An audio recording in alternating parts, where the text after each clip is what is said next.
We've been waiting for our city attorney, Mr. Larson, to show up, and he's supposedly on his way, but we'll just get going. So we'll call to order the October 23rd, 2023 meeting of the regular meeting of the East Bethel City Council. Please stand for the Pledge of Allegiance.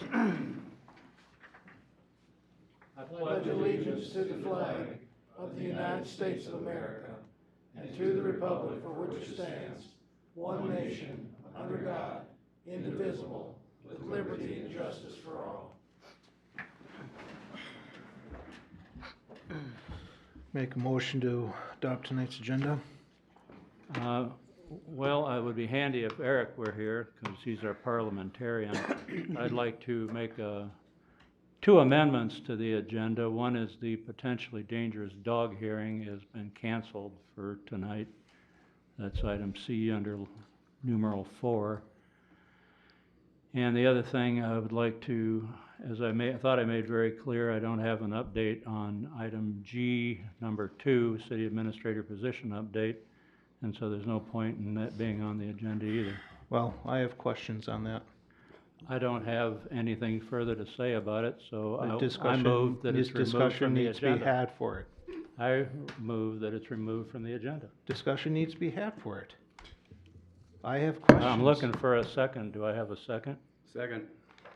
So it's been moved and seconded. All those in favor of what I just described the agenda as being, without the dangerous dog and without item G2, the city administrator position update, say aye. Aye. Aye. Opposed? Aye. Mr. Mundell opposes it. Thank you. Okay, our first presentation, if you're following on the schedule, it's item 4A, Anoka County Blaine Airport Advisory Commission presentation by Economic Development Authority member, Commissioner, Suzanne Urkel. Thank you, Suzanne. Hi, everybody. Yes, I just have to make sure the screen and the papers match. I'm a member of the Anoka County Blaine Airport Commission. You're co-chairman, aren't you? I'm a co-chair Yeah. of but I'm also a member, and I've been on it for several years. I was on it when I was on the council. And Phil Tiedemann was going to try and come. He's the manager of the Blaine Airport and the other 2 airports. So, but what they're working on, which is before we get into the slides, because this isn't on the slides, is a long-term comp plan, and they want community involvement in that long-term comp plan.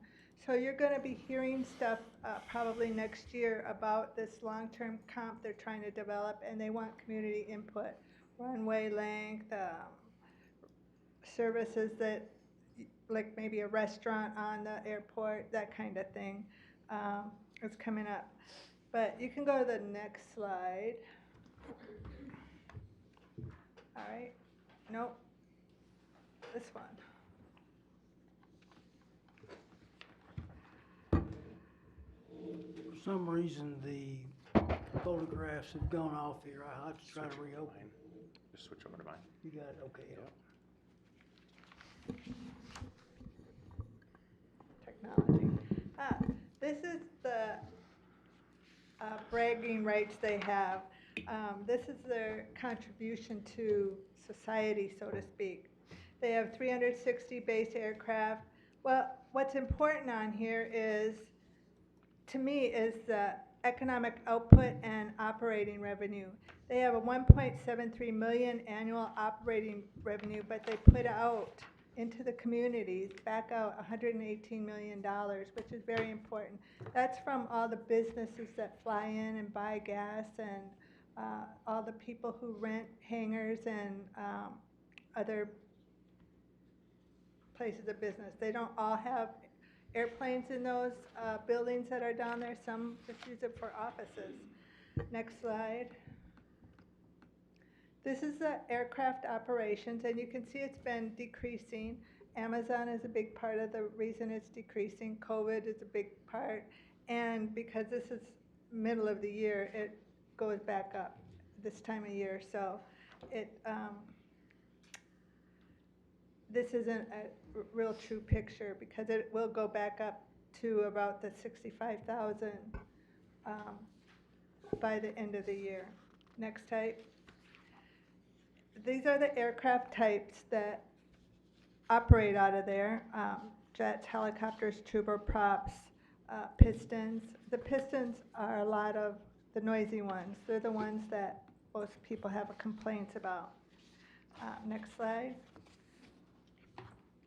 These are aircraft operations by hour, and you can see the time of day is kind of important. That's the typical time where people are outside in the summertime, and that's where we also get a lot of complaints. Next slide. And the reason I want to talk about complaints is because I've heard complaints from residents in East Bethel, and if you have a complaint, just go to macnoms.com and type in a complaint. They care about the complaints. If you leave your information, they will contact you and they will get more information and try and get the issue resolved because they care. That community relations is a huge aspect of this whole commission, so it's important. And you can go to the next slide, and you can see again the complaints mimic the same. They're the same as the aircraft. The more frequent flying we have, the more complaints we have, especially with the pistons. Next slide. This makes up the airport, Anoka County Blaine Airport Commission. The communities are listed here. All these communities have members that are on that go to these meetings, that are on this commission. The users, I'm going to get some of those users to come here and talk, especially the EAA, that's the Eagle aircraft. They have the Young Eagles, and they're working on building an airplane there. It's phenomenal what they do, and I don't think our community knows a lot about it.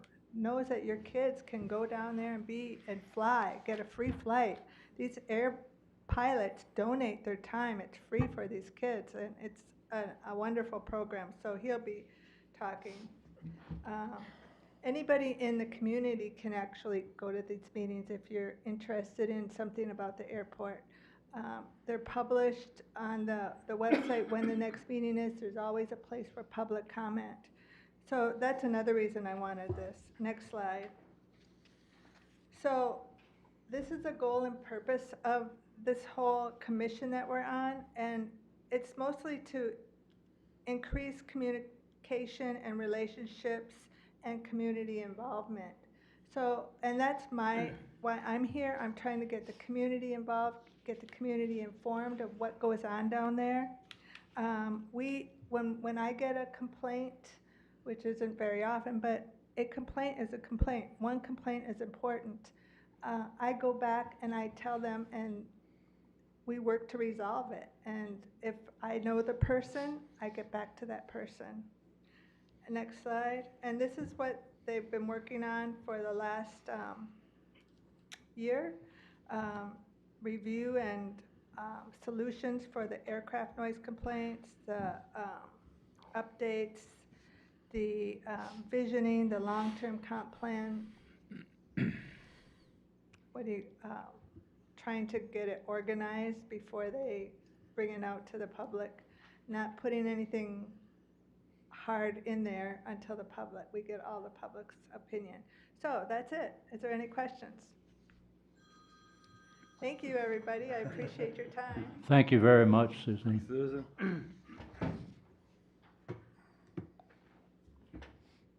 Yeah, it would be great if you can get a presentation over the winter from somebody from the airport. I've never heard about that program of giving young people flights. First time I ever heard about it. Yeah, great. Item 4B is a public hearing on off-sale malt liquor license at Quick Trip.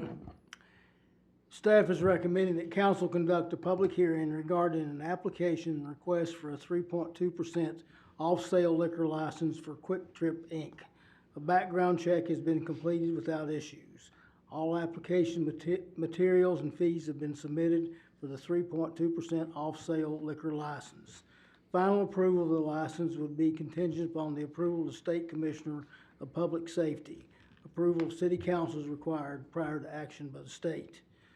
Staff recommends City Council conduct a public hearing on the 3.2% off-sale liquor license for Quick Trip. Once the public hearing is closed and if there are no reasons to deny the license, staff recommends council consider approval of a 3.2% off-sale liquor license for Quick Trip Inc., doing business as Quick Trip Store number 1171, located at 18755 Sand Hill Parkway, Northeast in East Bethel. Thank you, Jack. Are you thinking about the public hearing tonight? Yes. Okay. All right, well, I'll open the public hearing on this matter. Does anybody have anything to say about whether or not we should grant the license to the Quick Trip that Jack mentioned? I'm all for it. Okay. Ms. Urkelson piped in her support. We'll close the public hearing. And anybody want to make a motion to approve it or deny it? I move to approve it. Okay. And this would be, I don't see a resolution on here, so is there any resolution necessary? No, there's no resolution necessary. We're just approving the license application. Okay. So we've got it moved and seconded. All those in favor say aye. Aye. Opposed? None heard. As I mentioned earlier, the dangerous dog hearing has been canceled for tonight. It'll be rescheduled just due to some conflicts. And so the next item on the agenda is 4D. That's the capstone traffic study presentation. Capstone Homes has requested that the city have a traffic study prepared to assess the impact of their proposed developments access points would have on Viking Boulevard, Sand Hill Parkway, and 187th Lane and Highway 65. This study would be commissioned by the city and prepared by an independent consultant. The city engineer was directed to solicit proposals for a scope of work and cost for the study. Capstone would be required to establish an escrow account in the amount to pay for any expenses associated with this report. There's an attached letter of request that's Capstone's notification of their intent to have the traffic study completed through the city and independent of their input. Capstone's work items specified in their letter may or may not be included in the deliverables of the study. The base proposal would include intersections of Highway 65 and Viking Boulevard and Sand Hill Parkway, Viking Boulevard and Williams Courtway, and Viking Boulevard and Greenbrook Drive. Mayor Lewis stated the study should also include 187th Lane from its intersection with Highway 65 to the roundabout on Sand Hill Parkway, and in addition to this location, the intersections of Greenbrook Drive and Crosstown and Highway 65, Greenbrook Drive, and Briarwood Lane. Mayor Lewis also requested that the traffic impact from the Elevage project and future Osborne development be factored into the study findings. Capstone has no past history with SEH, one of the proposers, but has used S2 Traffic Solutions for consulting work in the past. If S2 Solutions is selected to prepare the study, they will be contracting with the city and have no connection with Capstone for this work. The SEH proposals regards the impacts to Crosstown Boulevard negligible, with the complete build-out of the area bounded by Viking Boulevard on the north, Greenbrook Drive on the east, Briarwood Lane on the east, and Highway 65 on the west, and does not recommend the inclusion of Crosstown Boulevard in their analysis. An escrow account in the amount of the consultant fee and any charges on the part of the city engineer will be established by the city and funded by Capstone to pay for the cost of the study. No city funds will be used for this activity. The costs for the studies are presented as follows. S2 Solutions proposed us to do the first phase for $13,400. These are the first 4 intersections mentioned. And the second phase for $12,300. These phases will be run together. They're only identified by phase in this report because that's the way they were identified in the proposal. So the total cost of the S2 Traffic Solutions proposal is $25,700. SEH proposal would be $24,000 for phase one and $15,500 for the phase two, or a total cost of $39,500. The city engineers worked with both firms and recommended that each is capable of performing the work. City staff requests that City Council select either the S2 Solutions or the SEH proposal and authorize the consultant to proceed with the project.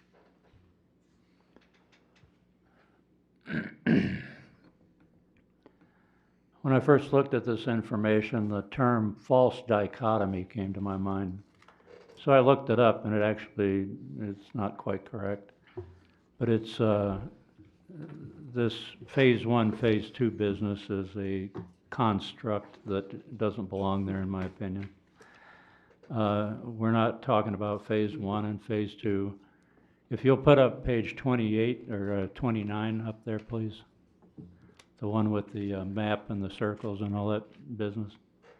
What colors my opinion on this whole matter is the experience of the Elevage project. I had just gotten on the city council and I reviewed that traffic study, and it was, in my opinion, it was quite inadequate. I'll just be, simple about it. It didn't look at the big picture at all, in my opinion, again.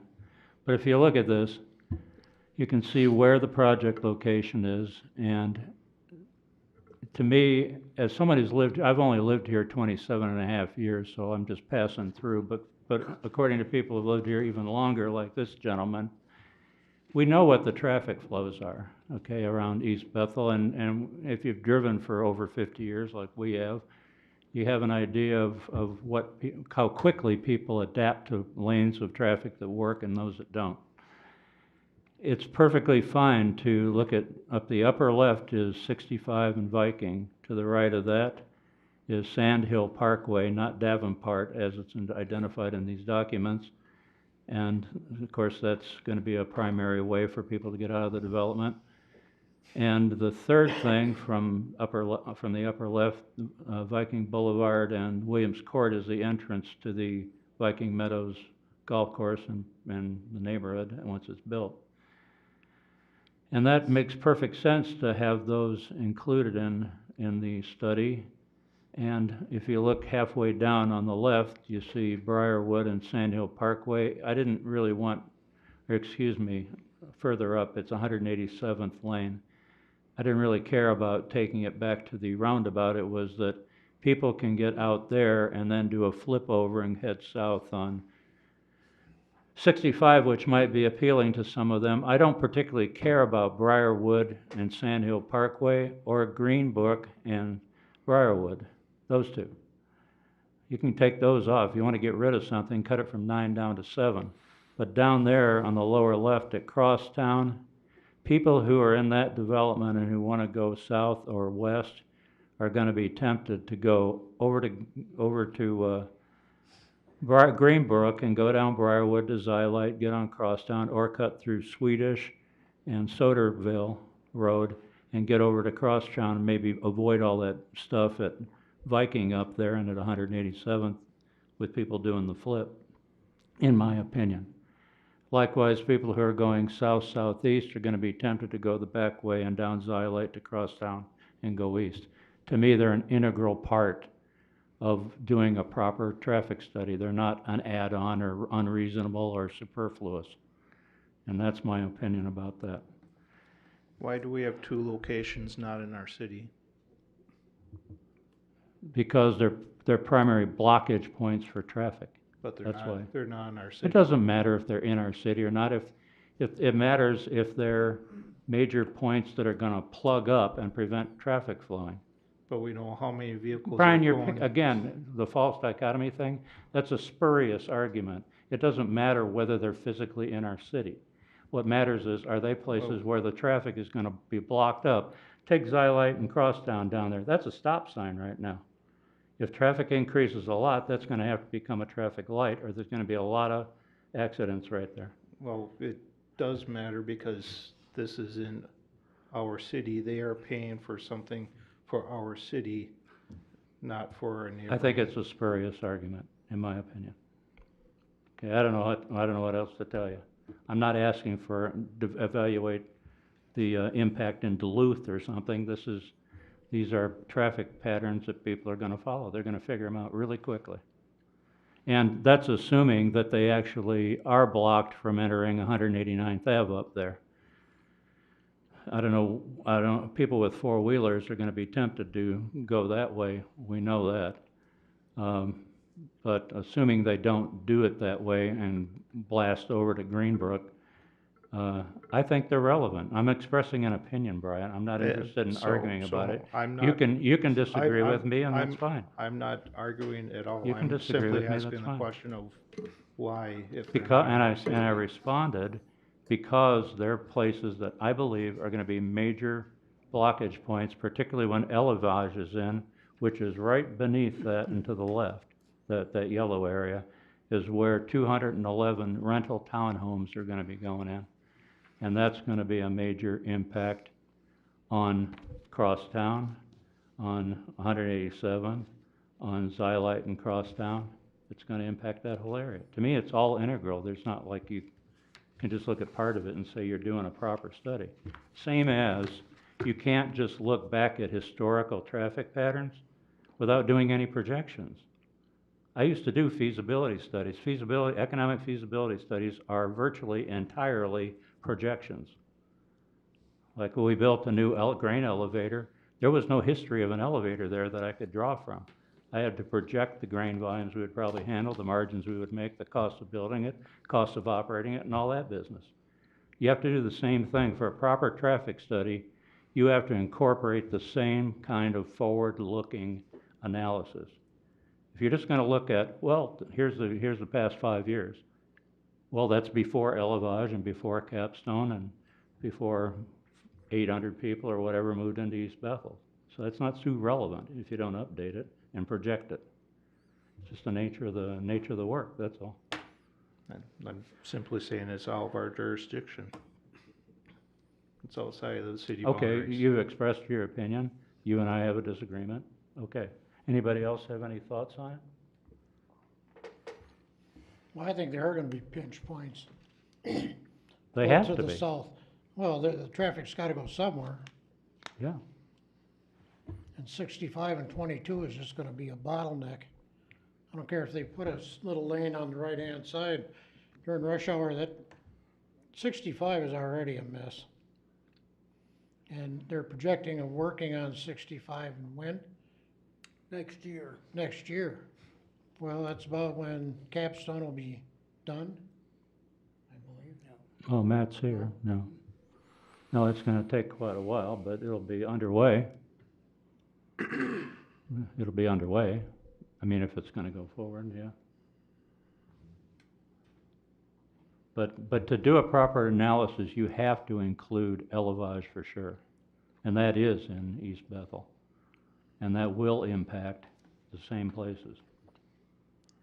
Jack, did Elevage do a traffic study?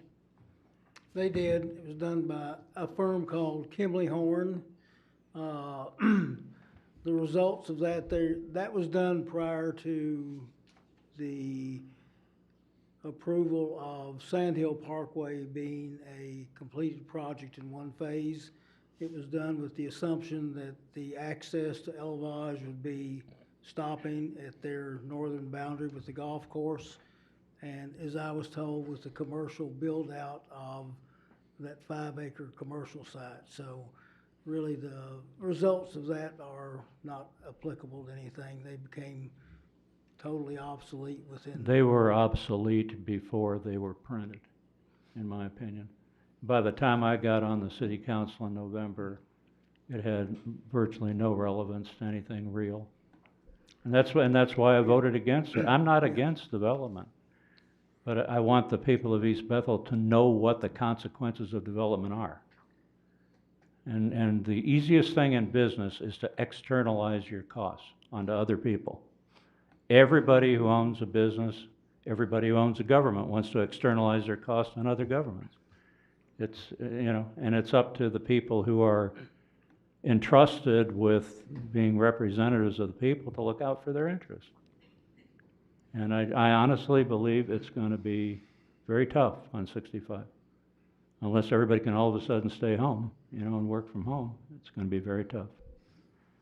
But, again, I'm not a civil engineer, I'm just offering one person's opinion.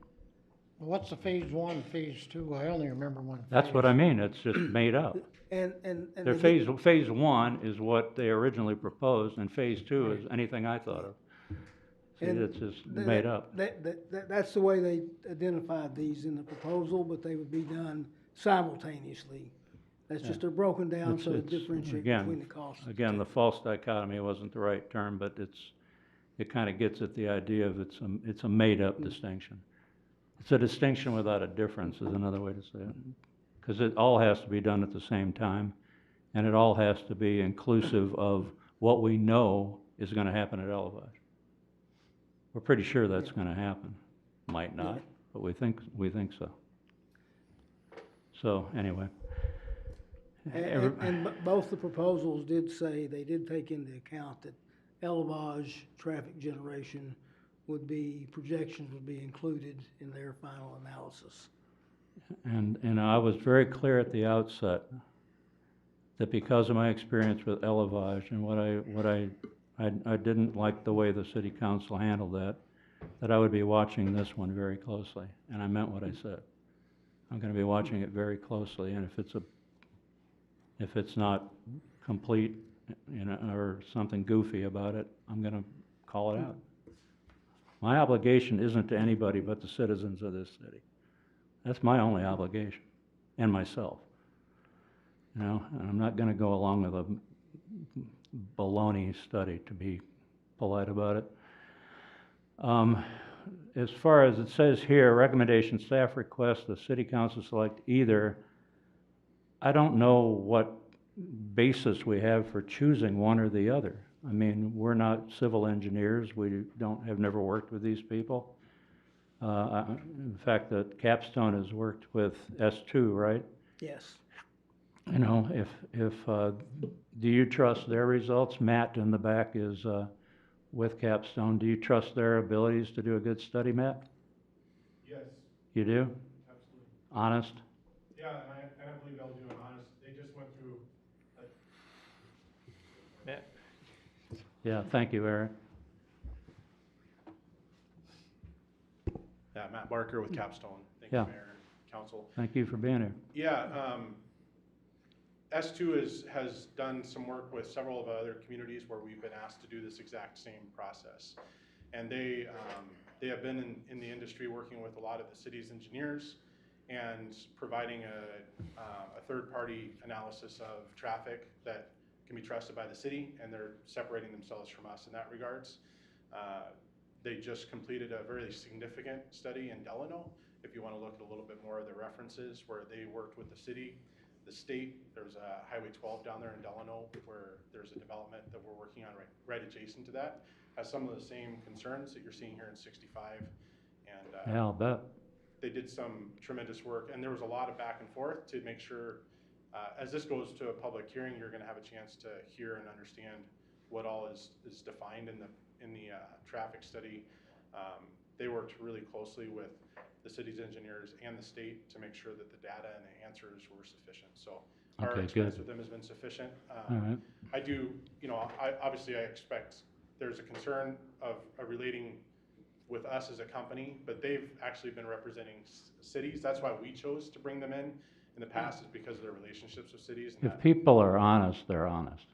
100%, you know? yeah. And you can know someone and separate yourself from it and be objective about it, if that's the way you are. So if that's the way they are, your word is good enough for me. I appreciate that. So I don't know them, you do, so that's a qualified recommendation, as Yep. far as I'm concerned. The one thing that I don't go along with is the city of East Bethel picking up any of the costs for doing the study. They wouldn't pick up anything. Well, it was put to us that you wanted us to pick up phase 2. They would cover phase 1, and they wanted us to pick up phase 2.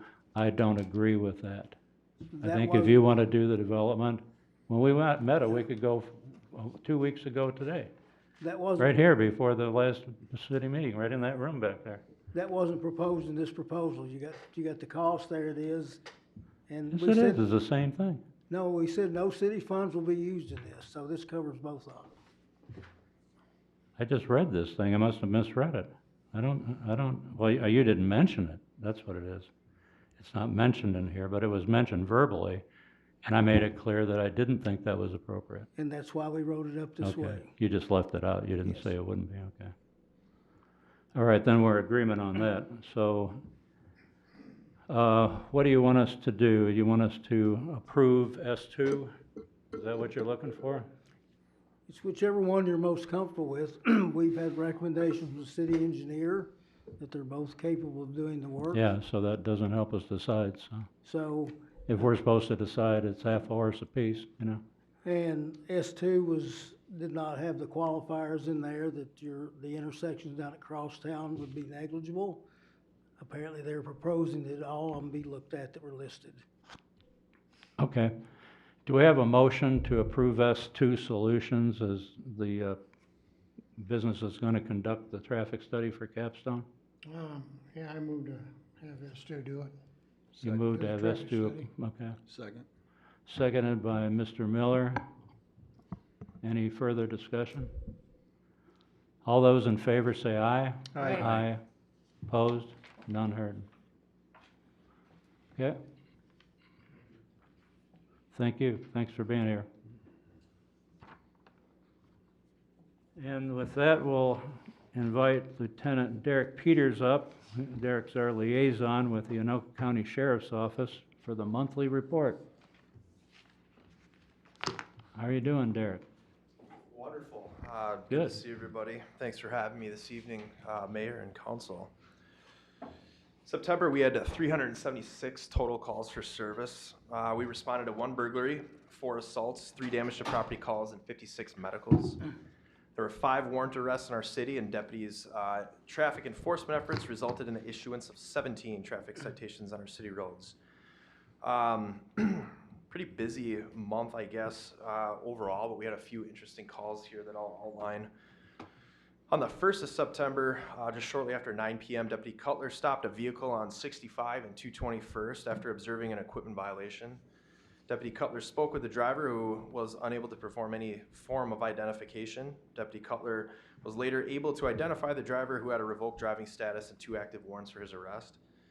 Deputy Cutler arrested the male and searched him before securing him in the rear portion of a squad car. Deputy Cutler is one of our canine handlers, so he had a second car with him, was able to secure this male in a separate car. But prior to that, during the search, our deputies located a loaded pistol magazine in the male's pocket.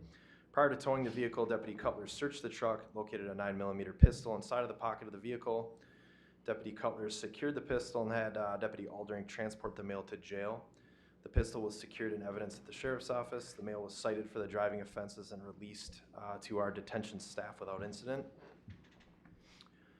On the 10th of September at 2:32 p.m., Deputy L. Dean was dispatched to 237th and Highway 65 at Cooper's Corner gas station on a report of 2 females involved in an ATV crash.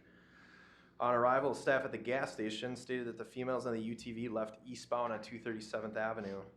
While checking for the UTV, Deputy L. Dean located it at a nearby address off of Goodhue Street, with the 2 females walking away from it. As he walked up the driveway to speak with the females, he noticed that one of them had blood on her face and a cut on her chin. He noted that both were exhibiting signs of alcohol intoxication. During his conversation with these 2 females, one admitted to driving but was uncooperative with any other line of questioning. He detained this female and later had her perform standardized field sobriety testing, which she failed. She also refused to provide any preliminary breath test and was later arrested for DWI.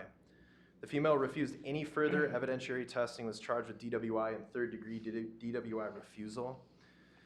After clearing this call, Deputy L. Dean was advised by our dispatch center of the Prepared Live feature that I'll touch on here later this evening, which allows our dispatch center to gain permission from a reporting party's phone to access their camera.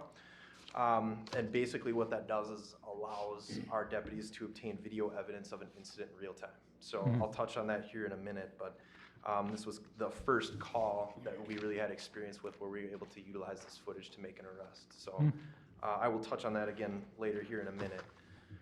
On the 18th of September, just before 4 p.m., deputies were dispatched to the 1900 block of Klondike Drive Northeast on a report of an assault. Remarks indicated that a male had been run over by a vehicle. On arrival, deputies contacted the victim, who was laying on the ground complaining of leg pain. The victim could move his legs but had road rash type injuries across his legs, back, and arms. All of those injuries were consistent of being run over by a vehicle. The victim identified the suspect by name, advising that he knew this person and that the assault was carryover from an argument the weekend before. The victim admitted to kicking the suspect's car as the suspect tried to leave, at which point the suspect then drove his vehicle at the victim, hitting him. The victim was transported to Mercy Hospital for further medical care, and our deputies spoke to several witnesses on scene and obtained video footage of the incident. Deputies later located the suspect in his vehicle near the sheriff's office down in Andover, and they ended up stopping him for questioning. We got a hold of our CID detectives, which is our major crimes division at the sheriff's office, just based on the level of assault here and the injuries that were observed. Our detective came out and took statements from everybody involved. At the conclusion of those statements, no custodial arrests were immediately made in this case. The investigation is ongoing, so we had two separate sides of the story, some video footage. There's continuing investigation going on here regarding this incident. So again, to circle back on what I had mentioned, this prepared live feature, I contacted our dispatch center last week when I read this report. Basically, if somebody's out and they're calling 911 and they're in a safe location and you can take video on your phone, our dispatch center can send a text message to that person. You'll get it on your phone, and if you click that link, what that does is reroutes the images on the video screen of their phone back to our dispatch center, and then we can give it to our deputies in real time or with minimum delay. So just to be clear, if you need to contact 911, our biggest concern, or my biggest concern for anybody utilizing this feature is please make sure that you're safe. Our safety is your top priority. Don't worry about videotaping. We've done this job for many, many years without this feature. But if you're in a situation that's static, no longer dynamic, and you have hopes of getting video footage to us, you can certainly do that with your phone. Our dispatch center will contact you. They'll send you the link. You just click it, and boom, it can be shot out to our deputies. So very interesting technology that was new to me. So again, I called last week and I talked to our lead dispatcher downstairs in Anoka. That earlier DWI case was a prime example of where we were able to obtain video footage of these women by Cooper's Corner prior to them being arrested. So just yet another example of how technology can benefit us in the law enforcement world and how things are moving so quickly. I'll stand for any questions. That's all Yeah, I've got. good. Yeah, that's fascinating. Yeah. Any questions? Well, thank you very much. Thank you. Now the East Bethel Fire Department report with Chief Sano, and also on the matter of the Bethel Fire Department contract services. So you guys are gonna divvy it up? Yeah. Okay. Good evening, Mayor and Council. Good evening. I have the month of October's fire report. In the month of October, East Bethel responded to 81 calls for service. Responded to 58 medicals, 8 accidents, 3 alarms, and 1 small fire. As of today, we have responded to 761 calls compared to 729 last year. At our current trend, we're responding around 950 calls for the year. I want to thank everybody that came out for open house on the 9th. We had a pretty good turnout. We had a helicopter there and everything. That went really well. And that, going off the prepared live with the deputy or the lieutenant, the fire department's going to have access to that also. So when there is a fire, that's mainly what we're going to use it for, is to have somebody take videos when they're safe. Right, yeah, Not, but then we'll get that as we're going to the call too. Okay. They'll send it via web or CAD, so. But with that, Halloween is coming up on next Tuesday. Please drive careful around the streets and watch for kids, because they're not gonna watch for you in that. And when you turn the clocks back on November 5th, please take time to check your smoke detectors and change the batteries if needed. Most smoke detectors now are coming with a 10-year battery, so you won't have to, but just take the time to check them. And that, with that, I'll turn it over to Mr. Davis. Thank you, Rod. Mr. Mayor. The city of East Bethel has been approached by the city of Bethel to discuss the contracting of fire services to cover their municipality. The city of Bethel is facing serious staffing issues with their current 7-member fire department and is seeking solutions to this problem outside the continuation of operating their own fire service. The basic demographic profile for the city of Bethel is its size is 1.04 square miles, the population 473. There are 186 homes within the corporate limit and 12 businesses. The City of Bethel Fire Department has a 4,300 square foot fire department building, 3 major pieces of equipment, including the 1992 Freightliner tanker truck, the 2008 Freightliner pumper truck, and a F-350 grass rig that they got from the DNR. Approximately 30 primary call responses are experienced per year, and these are all medical.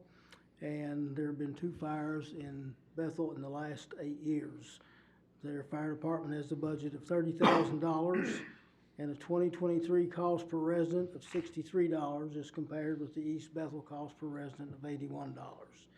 The 2023 estimated cost to provide fire services to the city of Bethel, based on our cost per resident times the Bethel population, would be $38,330. This cost increases to $42,724 for 2024 from our draft preliminary 2024 budget increase of our department.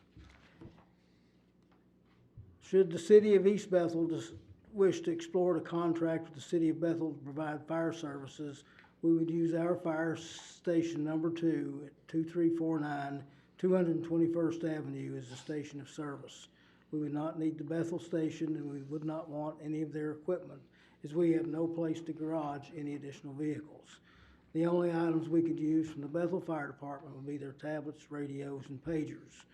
Distance from Fire Station 2 to University Avenue and Main Street in Bethel, that's essentially where their post office is and where their Main Street crosses the railroad tracks, is 4.95 miles.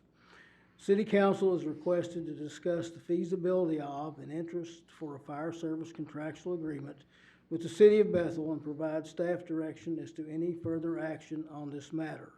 We have with us tonight also the Mayor of Bethel, Mr. Todd Miller.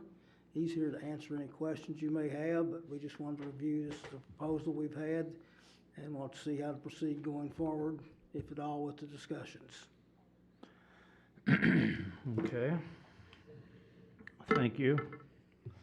You said you wanted to, Yeah, I have some questions on this because I've been talking with the fire departments of St. Francis and Bethel. The question is that I don't know if you know about the relationship between Bethel and St. Francis and what's been going on behind the scenes, trying to get a joint JPA going. Was one of the reasons the remaining staff there elected to use or get paid out of their, their firemen, their funds there. Let me see what we got here.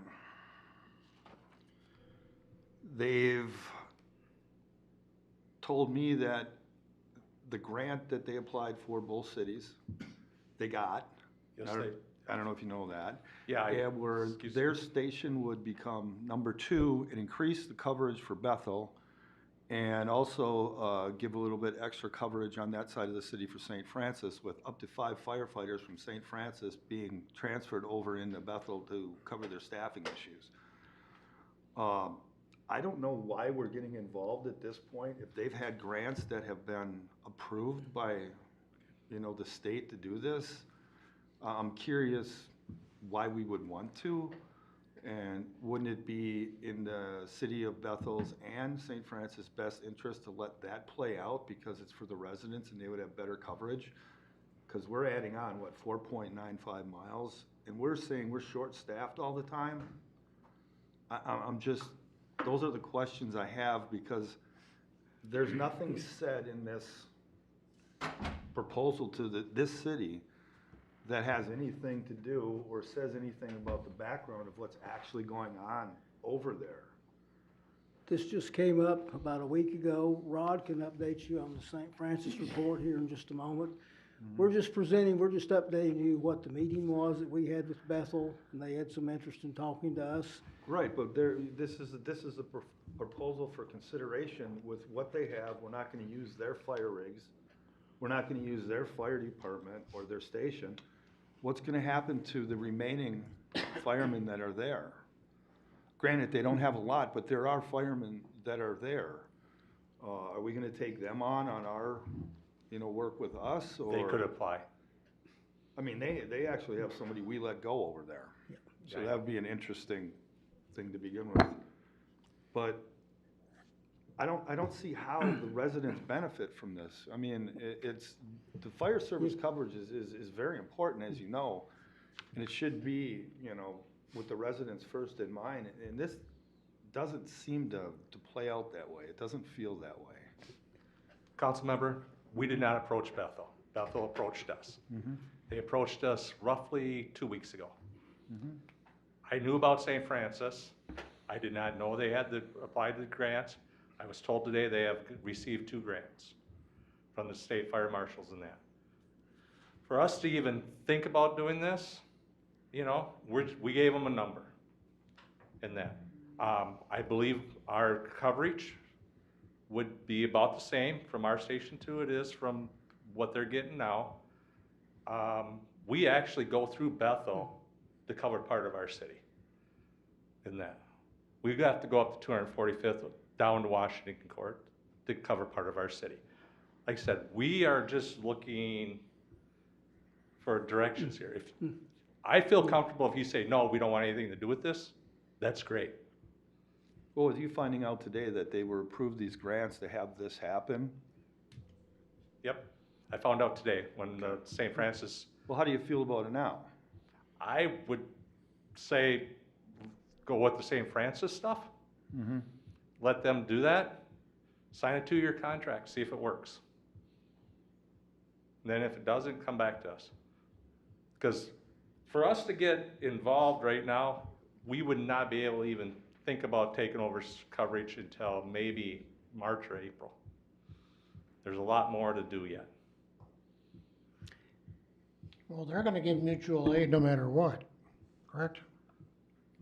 Yes, right now, like I said, as of today, Bethel has ran 20 calls. Primary has them as the primary station.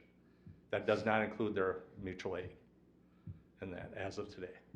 Like I said, we're just looking for directions. What do you guys want to do? If you do not want to consider this at all, that's fine. Well, to me, there's not enough information yet to know what we should do. I mean, I don't feel like I can make a good decision. I don't know about you guys. Well, the beginning of the budget talks, we were talking, we're short and looking to hire somebody at our fire department to do recruiting and training and do whatever. So if we're short and our guys are already overworked, why would we want to take on more?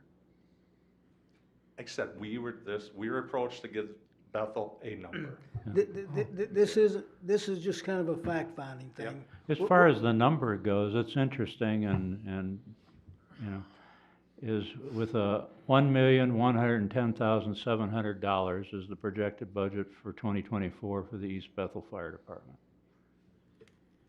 And with 11,800 people, that comes out to $94 per person.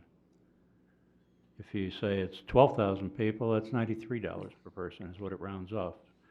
So it makes me wonder, where did the $81 come from? The latest census information that we have from the Census Quick Facts for 2021 lists their population as 12,186. Well, that's the highest number I've heard so far. That's the number that was used to get that figure. It still wouldn't be 81. If you divide 12,186 into 1,100,000. Well, if 12,000 is 93, another 100 isn't gonna, or another 100 isn't gonna make any difference, is it? Really? It's not gonna make that much difference. You said it was 12,200? 12,186. 186, yeah, that's not gonna be 81. Well, Chief, what do you Anyway. think of it? I would, like I said, have to get more information. I know what St. Francis done. They've been working on this for two years. I know that for a fact. Like I said, we were What's approached been 2 the weeks ago. obstacle for them getting any I resolution don't have on a this? clue. Yeah. 2 years, it seems like you ought to come to a yes or a no, yeah. That is between St. Francis and Bethel. Yeah, We were not involved. We were not involved up until 2 weeks Yeah. ago. yeah, I Well, know you got it's the kind mayor of of, a, you got the mayor of Bethel here, right? yeah, right there, Todd, Well, yeah. can he come up and Yeah, if you, answer a couple questions, maybe? Yeah. Okay. Mayor, council? Howdy. So what do you know about this whole situation? What I know about this situation is we were just trying to find out some more information. And we reached out to Julie Brostad, just had a conversation. The next thing I know, I get a call from our city clerk. She's gonna have a meeting with Kevin and Jack. Oh, I didn't know about that. You are, huh? Okay. You mean with Rod and Or- Jack? yeah. Okay. I never asked Julie to call East Bethel. She just kind of jumped in on it, and of course, Jack being the nice guy that he is, accommodates Ginger and put things together. So she calls me and she says, this is what's gonna, oh, okay. Great, let's find out some facts then, I suppose, you know, and that's kind of how, but we didn't officially call you guys, Julie did. She didn't get permission. I commend her for, you know, trying to take Initiative. initiative, get some credit here, Yeah. you know, but, Yeah. and that's kind of how it was. I want to correct, we haven't been working on this for 2 years. It's been 8 months. 8 months. Not 2 You do live in Bethel though, right? That's Right in correct, Bethel, okay. right in Just so we can Bethel. establish one fact. Right across the street from the ballpark. You bet. Okay, Been there 31 years. yeah. So what are your thoughts on it? The cost is probably our biggest hurdle. As a small town with limited amount of residents, limited amount of businesses, we don't have the tax base. So, and to the chief's, what he said, we got 7 firefighters.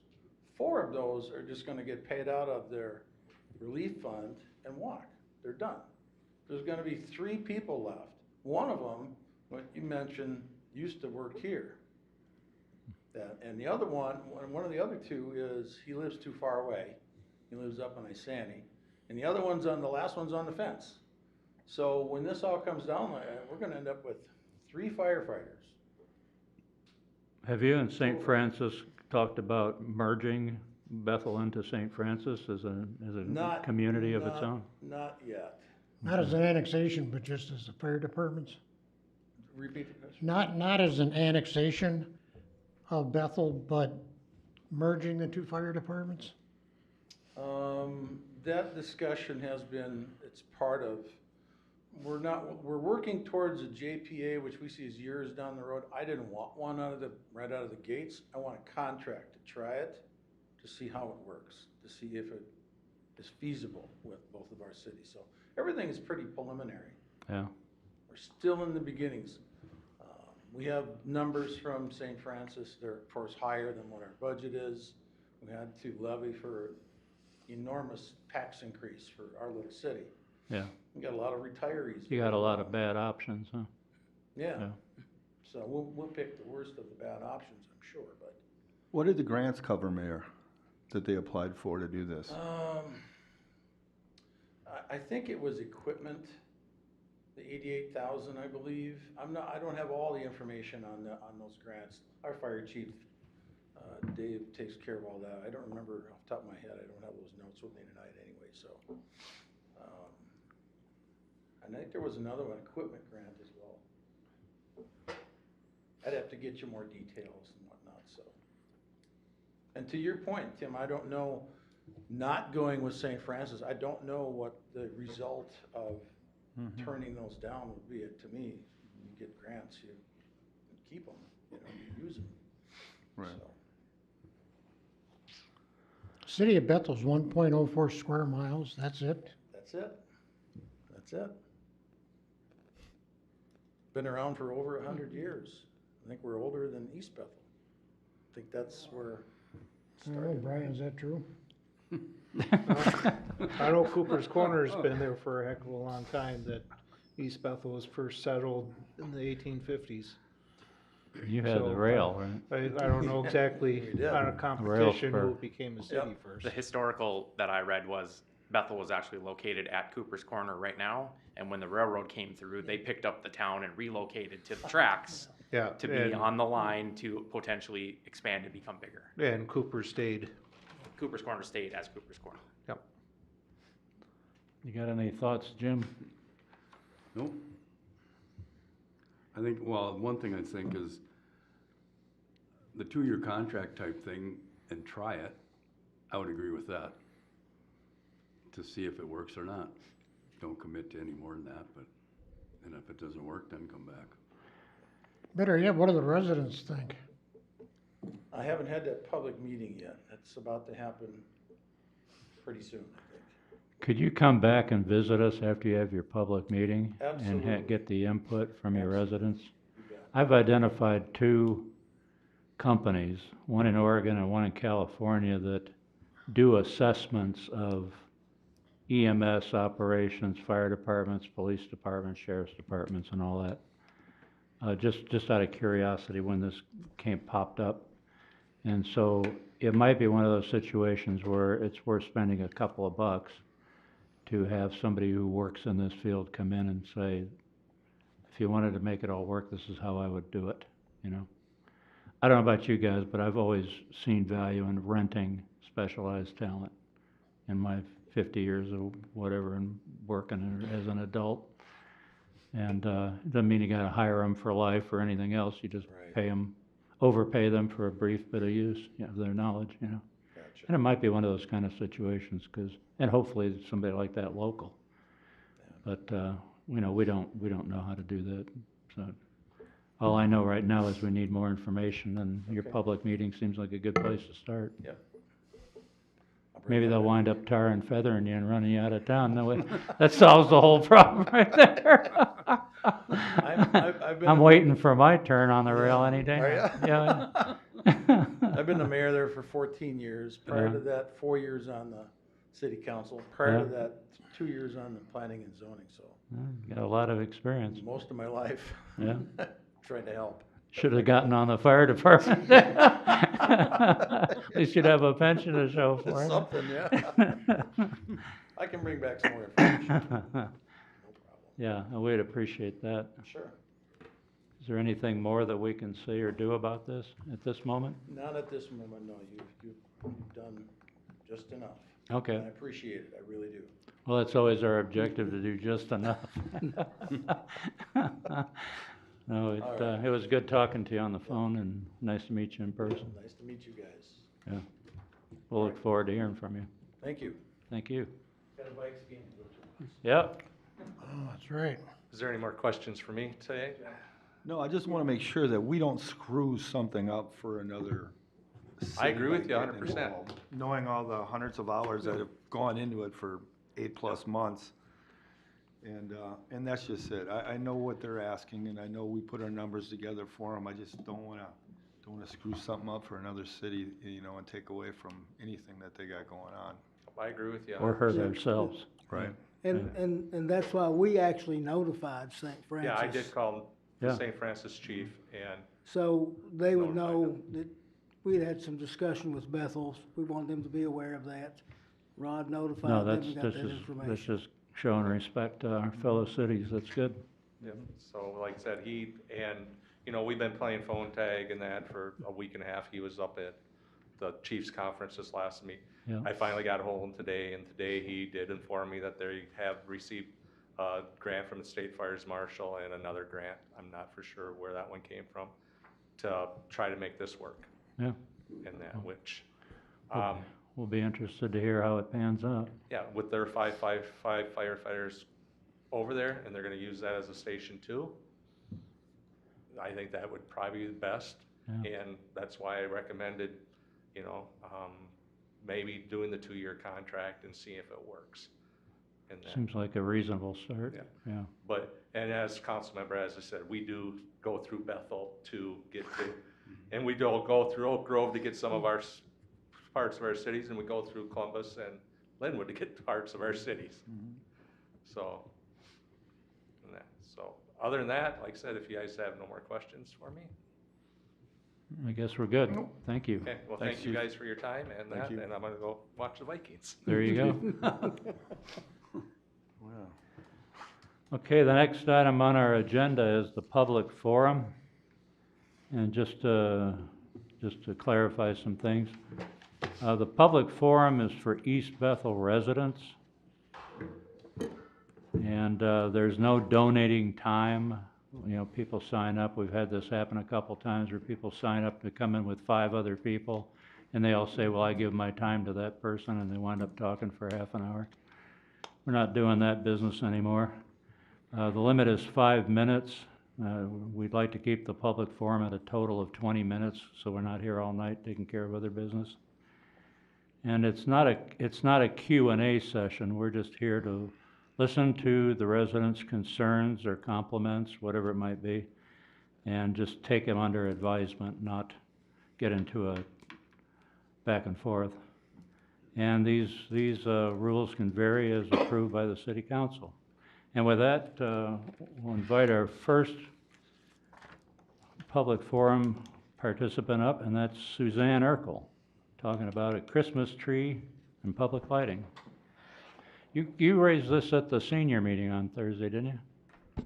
I did raise this at the Yeah. senior meeting, and they would like the city to be involved. I can arrange to have a tree. I'd like to have a citywide Christmas tree lighting out in front of the senior building, annex of this building. I'm thinking December 2nd at sunset would be a perfect time. I can get the tree here. I would need some city resources to maybe stand the tree up. I don't know how I do that by myself. In fact, I know I couldn't do it by myself. Maybe the city could provide some lights, and we could use donations for the rest of the ornaments, you know, and then my vision is have hot chocolate, coffee, and some cookies, platters, you know, for people to come in and warm up and get to know each other. I think this would be a hallmark moment. What can I say? Hallmark moment, yeah.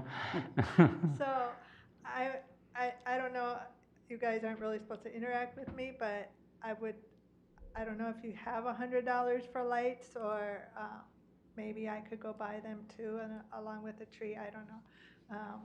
But we would need like the fire department or somebody to put that on, the lights on, because I cannot climb on a ladder anymore and put lights around a tree, because this is going to be a 15 or 20 foot tree.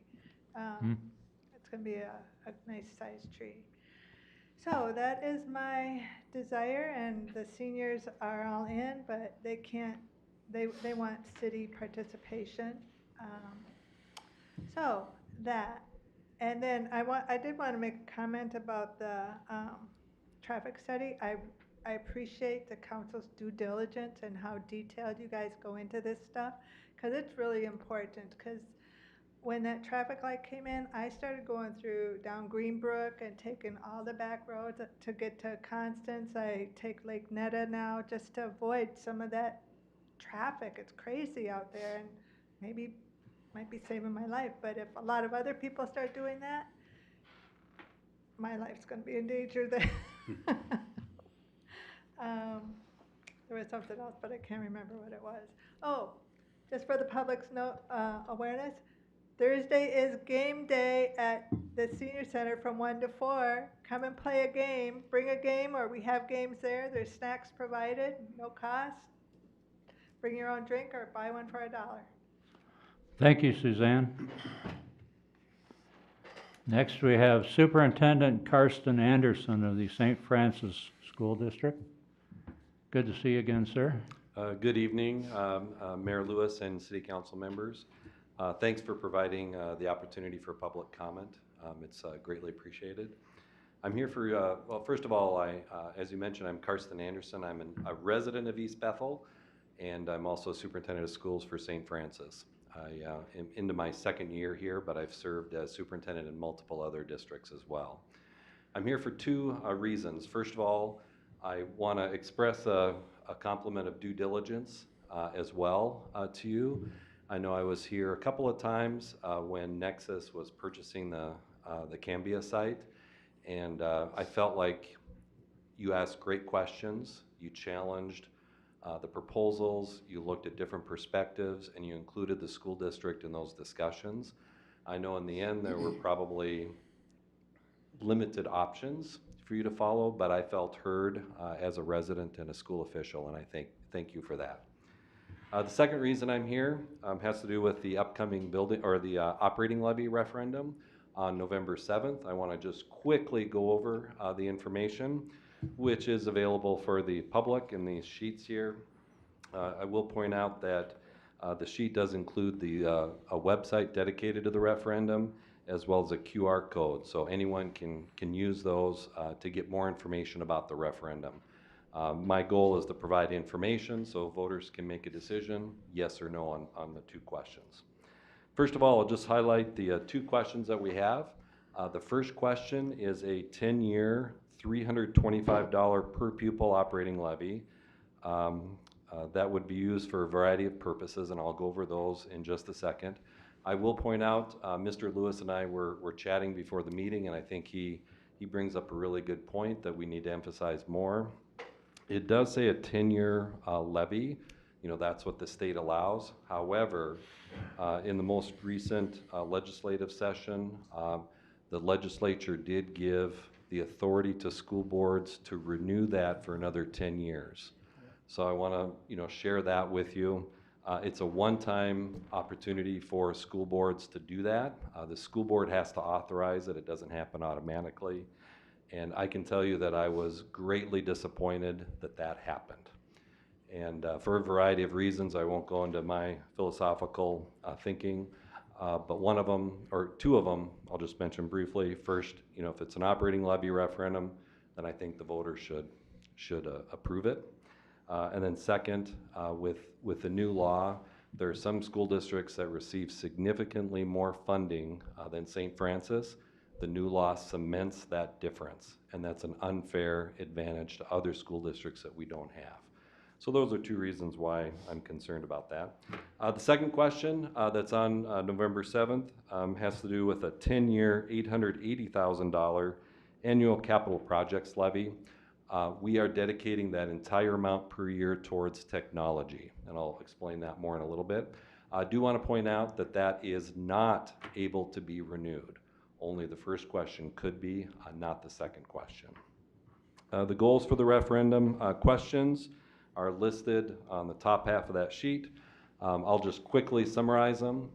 We believe in providing our kids with hands-on experiences at every level. It's important for kids to read, to do, book learning as well, but we really want to change how we teach our kids and really focus more on hands-on learning. At the elementary, actually K-12, we are primarily focused with the referendum on enhancing our STEAM offerings. STEAM stands for science, technology, engineering, arts, and math. So we want to make a stronger, some strong programming enhancements there. Mostly at the high school, we want to enhance our vocational education offerings. Some people will call it career technical education. Others will call it woods, metals, business opportunities, health occupations, and those kinds of things.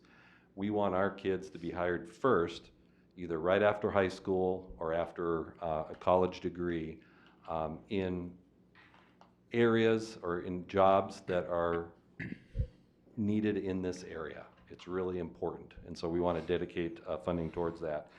There are 3 other bullets that are listed there. I won't go through there because you can look at that on the sheet or on our website. With regard to technology, in the second question, we will need to replace some student computers in future years, and so we want to plan for that.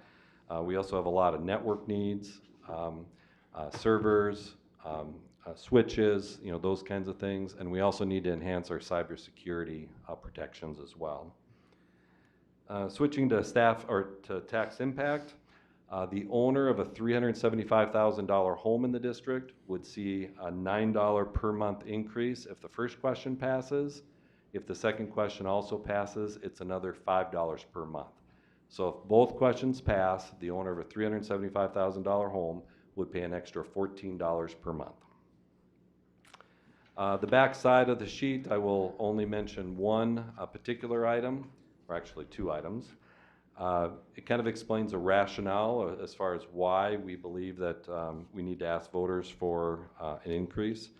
The key stat there is that the St. Francis really receives $1,347 less per pupil compared to the state average. So our operating levy currently, a voter-approved operating levy, is $0. And that's the reason, that's the primary reason why we're earning less than other school districts in the state. Give you one example, Anoka Hennepin receives $1,099 per pupil more, and that gives them the chance to be more competitive with salaries. More important, it gives them a chance to provide more programming for our kids. That's all I have, except please vote, regardless of how you're going to vote. If it's yes or no, make your voice heard as well on November 7th or earlier because of early voting. Thank you. Thank you very much. Superintendent and Anderson. Appreciate the conversation before the meeting too, so at least I could address some of that as well. Yeah. Yeah. Thank you. Thank you.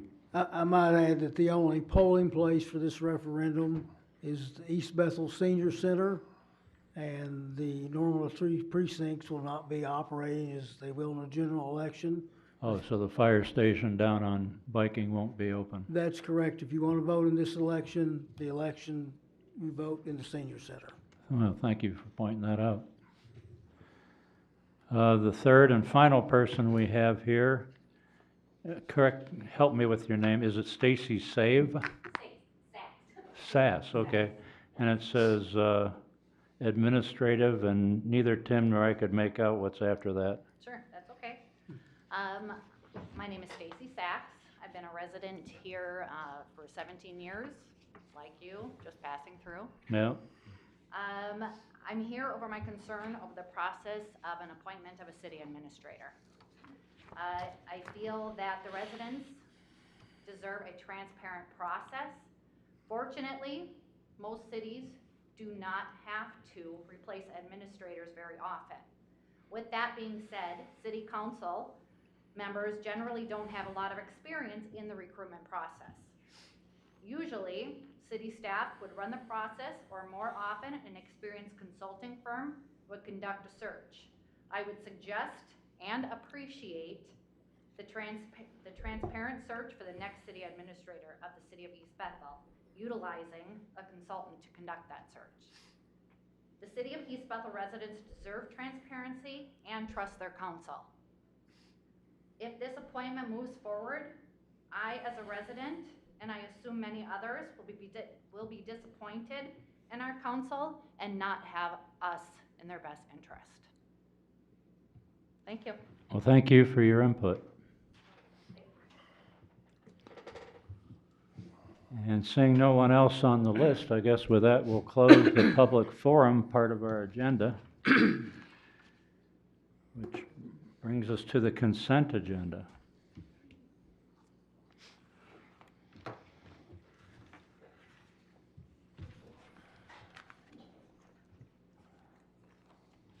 Item 7.0. What? Well, my laptop. AT indicated they could only join the plan on January 1st, and the cutoff to move Shut it forward off. was the 9th of November. I don't even know what it is. Okay. Some HP computers. Okay, consent agenda. I'm pulling items A, B, and D. Who else has anything to pull? Let me bring it back up here and see.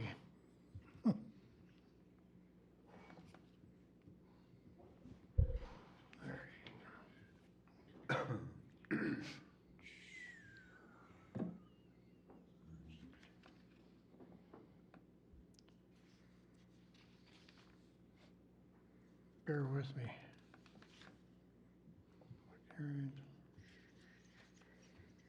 I'll go along with A. So you Okay. started. Yeah, that's fine. Okay, then who wants to make a motion to approve what's left of the consent agenda? I move to approve what's left of the consent agenda. Which would be item C, the hiring of a new administrative assistant. Do we have a second? Second. All in favor, say aye. Aye. Aye. Opposed? None heard. Item A, Jim? What do you got? Or Mr. Smith, what do you have? Oh. More proper way to say it? I got on page 47. Oh, wait, it'd be 48. Like on the Newman traffic signs, Jack, there's two of them. Street capital warning lights, about a quarter of the way down for $14,884.08. What does that involve? Actually, does the Warning Lights is the name of the company. Oh, What that was for was that JPA bid that we had for the Cool. street markings, like the striping for the center lines, the fog lines for all those streets that we did in the city. okay. So then down a ways, it's got, under sign striping and repairs, Newman traffic signs, 5,510. Those are all the street traffic signs that we bought for replacement. We have a replacement like road schedule signs each, and stuff yeah, like that. yeah, like Okay. 221st Avenue, so Okay, we buy those in bulk and get a better price on them. okay, thank you. So there's a company named Warning Lights? Correct. I know. Those are exactly my two questions that I had too. I know. So with that, I'll make a motion, we approve item A of the consent agenda. Second. Motion made and seconded, all in favor, say aye. Aye. Opposed? None heard. Item B, review on the minutes of the September 10th meeting. I wrote down 9:10. Is that correct? Or is that 10? It was 10-9, wasn't it? Yeah, Did I 10-9, yeah. invert those? Yeah. I can't believe the first time I ever made a mistake. Last time I did. when I October thought- 10th, so the 10-9 meetings, I have no idea why I wrote it down 9:10. Must have felt a little European or something. Anyway, on page 1 and 2, East Bethel Fire Relief Association. This is where Troy Lashinsky gave his presentation regarding the change in the pension program, and we had a vote. And I specifically made comments at the end of that, and they're not in the minutes. And I don't resent that because they're my comments. I resent that because I made a very clear statement of appreciation to Troy for his work on behalf of the people of East Bethel. I was saying it on behalf of the people of East Bethel. Troy worked very hard for the Relief Association over the years, and of course his fellow firefighters know how hard he worked and he knows how much they appreciate it. I just want to be shown in the permanent record, which is the minutes. And it's and as of right before this meeting, I came up here and I checked our city website, and the video for this meeting is still not on the media center. The last city council video is September 25th. Yep. Well, it's on YouTube. And for the people listening to this at the time savers, it's between 16 minutes and 34 seconds and 16 minutes and 48 seconds on the YouTube video. You have exactly what I said, and I want it reported exactly as I said it. And why that's omitted, I don't know, but I don't appreciate it one bit. Okay? So that's why I wanted to pull item B. All right. with that said, I make a motion, we approve item B of the consent agenda. Second. Item made and, or a motion made and seconded. All those in favor say aye. Aye. Aye. Opposed, none heard. And then, item D, I also pulled, and I just had one simple question. How much does a tobacco license cost? $300. $300, thank you. With that, I move that we approve item D. Second. Motion made and seconded. All those in favor say aye. Aye. Opposed, none heard. And that's the end of our consent agenda. We're on to new business. And it's under Planning Commission, although I'll be darned if I could find anywhere in the agendas for the past year of the Planning Commission where 243 Elm Road was ever on the agenda. But anyway, it's under Planning Commission, so it's regarding a septic variance for 243 Elm Road, which happens to be over on Coon Lake Beach neighborhood. And let her rip. Thank you, Mr. Mayor and members of the council. You are correct. This would have never been on a planning commission agenda. This just came to us. Septic variance hearings only need one hearing. So it doesn't have to go in front of the planning prior to coming to the city council. It can be done in either or. There is a pending sale on this property along with the adjacent parcel. The request for the variance was prompted by a city septic compliance inspection required by code for the transfer of a property. The closing for this sale is contingent upon approval of the variance to satisfy city code. The residence is located on a 0.13 acre parcel, and the applicant intends on combining the adjacent parcel of a 0.04 acres to create a single parcel of 0.17 acres, or an 80 by 100. The contract property owner is seeking approval of a variance for a Type 2 septic system at the address. The Type 2 systems are solely holding tanks that require a variance per Minnesota state code. The existing non-compliant system, which is also a tank, located on a neighboring property, has failed. It will be disconnected and the affluent pumped out, and the tank will be crushed according to code.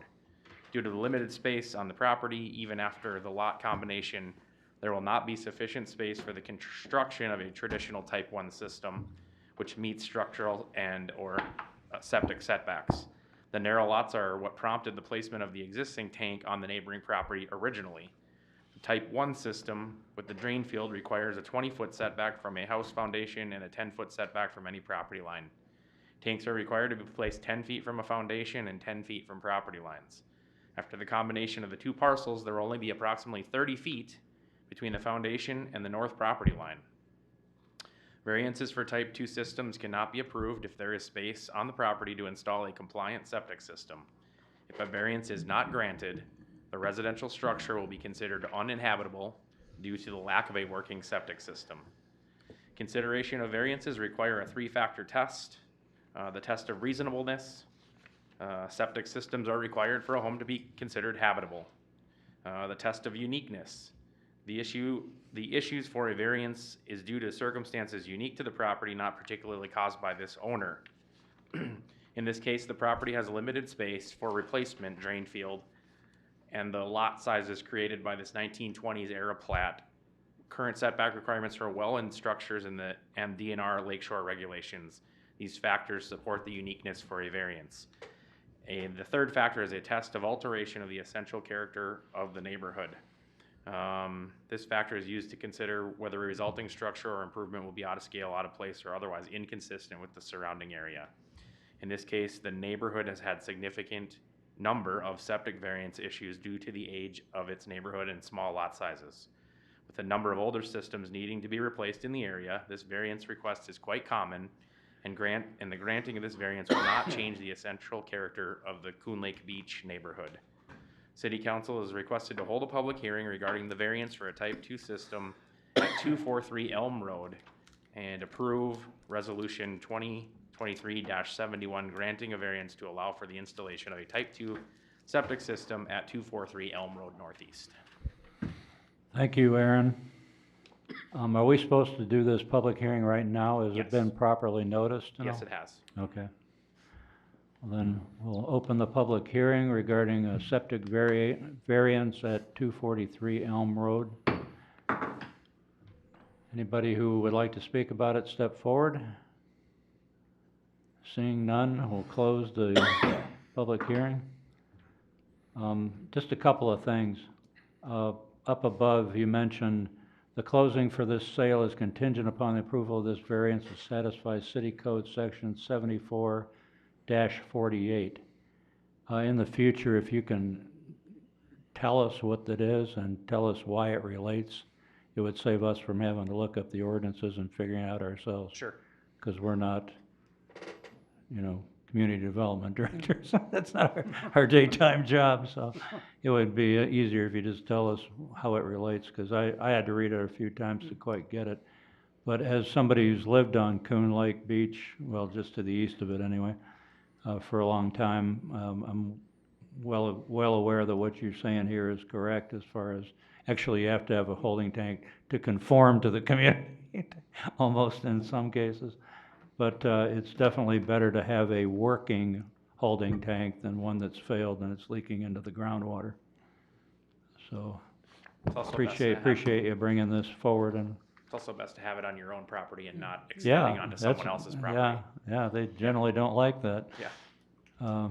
So that's all to the good. Any discussion of this?